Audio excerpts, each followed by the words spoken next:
അല്ലി വേണ്ട സ്ഥലം പോകും. ഒരു കമ്മിറ്റി ഇറങ്ങാം. മനസ്സിലായി. തൃശ്ശൂർ കിടക്കല്ലേ? ഇനി മുതൽ തൃശ്ശൂരില്ല, വയനാട് കിടക്കാം.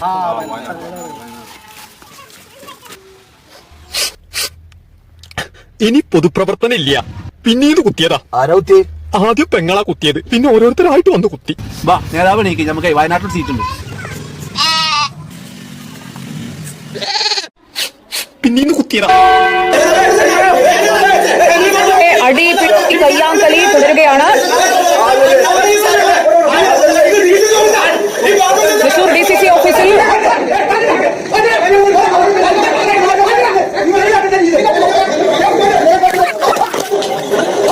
കയ്യാങ്കളി തുടരുകയാണ്. എന്തായി കാണണേ? ആരെയും പിന്നീന്ന് കുത്തുവോ? നേതാവ് പേടിക്കണ്ട, ആരും കുത്തൂല. തൃശൂർ DCC ഓഫീസിൽ